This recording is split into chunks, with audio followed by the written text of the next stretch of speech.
Yes, here we are again talking about the Boruto anime, but I promise, this time we have some exciting news as it pertains to the return of the anime. So before I get into the video, I do write, record, and edit all my videos, and they do take quite a bit of time, so if you could just so kindly like the video, it would mean the world to me, as it not only helps the video reach more Boruto fans out there, but it helps the channel out overall.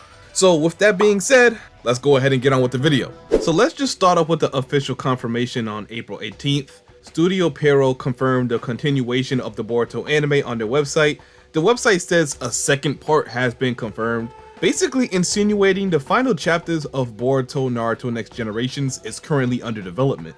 You see, this confirmation is kind of confusing because saying a second part kind of insinuates that Tubular Vortex is in development, when in reality, I don't necessarily think that's the focus as of right now.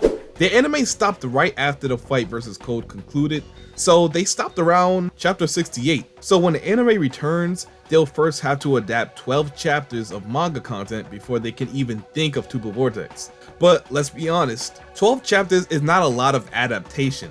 Generally, I would say one episode of Boruto adapts around 1.5 to 2 chapters worth of manga content. Sometimes more or less depending on the content. So let's lowball and say every episode they're adapting 1.5 chapters.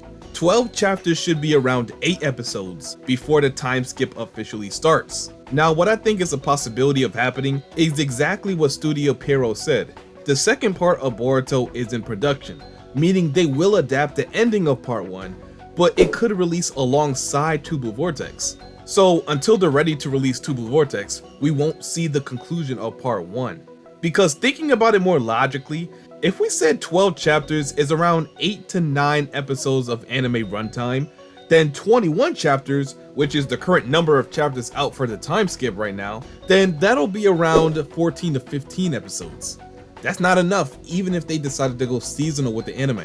But if you were to add the 8 episodes of part 1, alongside the release of Tubular Vortex, then you would have about 22 episodes worth of content, which is still barely enough for one season of Boruto, but you can still make a complete season of Boruto out of 22 chapters, and it's still better than before.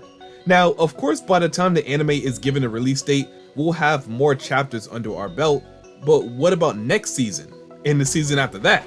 You see, you have to think long term. You can't re-release the anime without a plan to stick to. Right now, the Boruto anime is monthly, which means we only get 12 chapters a year. 12 chapters of manga content is only 8 episodes of the anime. If we're highballing it, I'd say around 10. So automatically, I think the anime going seasonal has to be mandatory now. It's what everybody wants, and it's the best possible direction according to the release pattern of the manga. The first chapter of Boruto released on May 23rd, 2016, however, the first episode of the anime didn't release until April 5th, 2017. So less than 1 year later, we got the release of the anime. And to be honest, if you was to ask me if that was the correct direction to go pertaining to a monthly series, it's gonna be a hard no for me. I'm gonna tell you the truth about the Boruto anime, and I watched every single episode, so I know what I'm talking about. It has problems, yes, we know.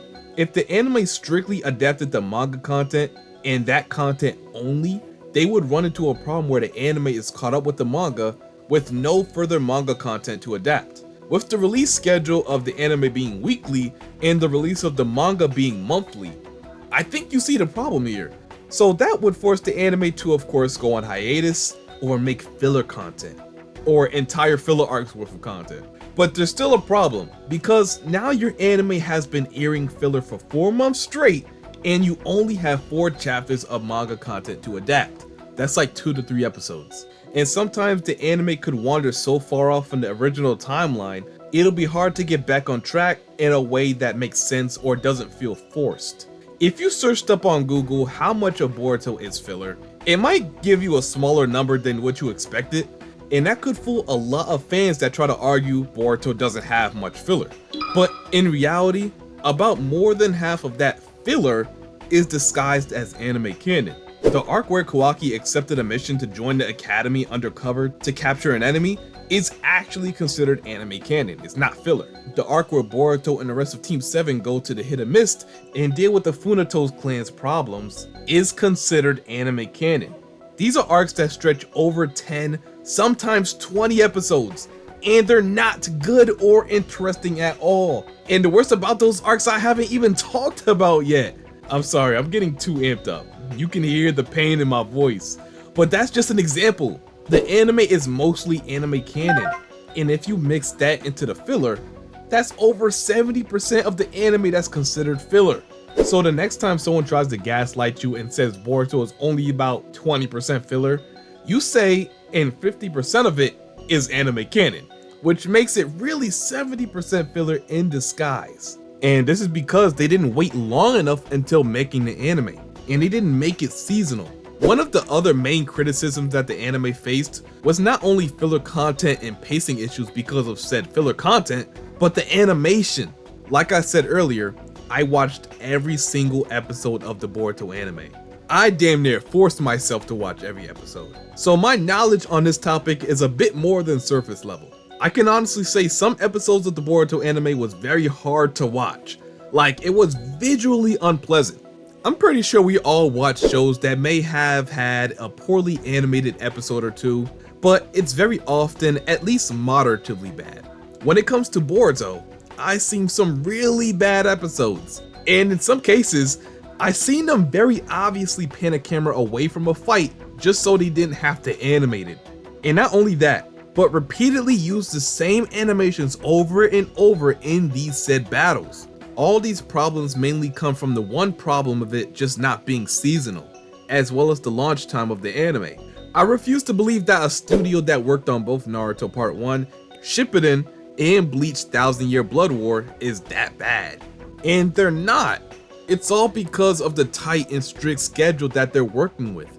I don't mind Studio Pierrot working on Boruto Tubu Vortex, because I believe they can do it and get it right. It's just all about the workload. So when Tubu Vortex starts to get animated, the #1 priority should be starting the anime at a point in time where they can successfully adapt the manga content while simultaneously maintaining a healthy gap between the anime and manga. Also implementing seasons to the anime. According to similar seasonal anime like My Hero Academia, Bleach, and Attack on Titan, I would say a season should be no more than 20 to 22 episodes. But most likely because I said Boruto is monthly, we could see seasons that are around 15 to 20 episodes. And if this happens, the production skyrockets. There would be no filler and the animation quality would be way better. We've seen Boruto get animated at its best. We know what it looks like. Me personally, the best I've seen Boruto is episode 189 during Kawaki's debut. If they can consistently animate Tubu Vortex in this style, I'd consider that a success in my eyes. But for that to happen, the anime must be seasonal, and it has to air at a time that complements the manga's release. So let's see when that is. The first chapter of Boruto Tubu Vortex released on August 20th, 2023. Now we fast forward to the current chapter, which is chapter 21, which dropped April 20th, 2025. So in a year and 9 months, we got around 20 chapters. To be 100% accurate, it took 1 year and 8 months to get exactly 20 chapters of the manga. And if we take into account that seasonal anime drops mostly annually, then to be safe, it's probably best to keep a healthy 15 to 20 chapter gap between the anime and the manga. And to keep that gap and apply a decent flow to the series, the anime should wait another year to start animating the first 15 to 20 chapters of Boruto Tubu Vortex, as well as the 12 chapters we got left of part 1. So in simple terms, I'm saying another year and 8 months would be ideal. So another year from now would be April 2026, and we add another 8 months to that, we should see the production of Tubu Vortex around December 2026 to January 2027.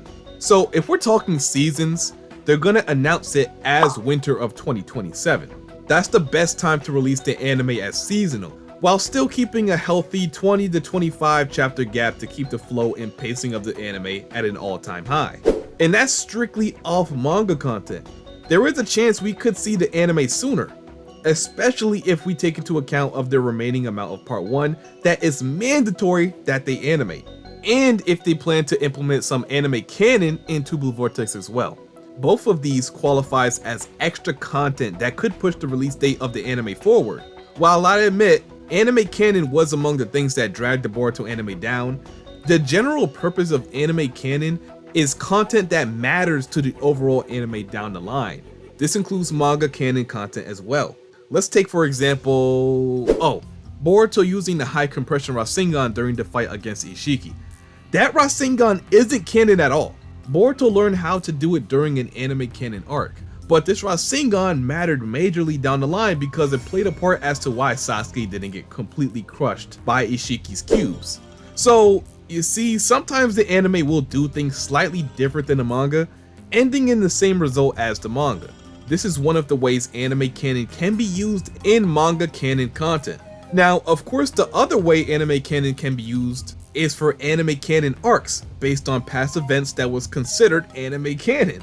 It doesn't have to be long, maybe about 4 to 5 episodes. And anime canon content can hold some interesting content in rare cases. Boruto befriending Garaga, the red summoning snake, is considered anime canon. Imagine him returning into the Vortex and seeing both of them reunite to defeat one of the manga canon enemies. So boom, you take all that into account, then instead of the initial release date of the anime returning being winter 2027, instead it can be fall 2026. That's exactly what I mean. So to give a much too long answer to your question of when we could see the return of the Boruto anime, I'm gonna say at the earliest fall 2026, and at the latest it should be out winter 2027. So with that being said, this confirmation basically means we should be getting more information on the return of the anime very soon. In the next coming months, as we proceed to the second half of the year, we're getting closer and closer to that announcement. And it also gives enough time for those episodes of Part 1 Naruto to be animated, yes, the ones we've been waiting for about a year now, and also Bleach the 1000-Year Blood War to be wrapping up. As then, they should just strictly focus on Boruto content only. So if you have any questions or ideas as it pertains to the Boruto anime, go ahead and leave all that information down below in the comment section so I can read it and get back to you. So anyway, if you enjoyed this video and want to see more like this in the near future, go ahead and like, comment, subscribe, and turn on post notifications so you know when I upload or go live for chapter spoilers. And until my next one, I'll see you boys and girls later, and I'm out. Peace.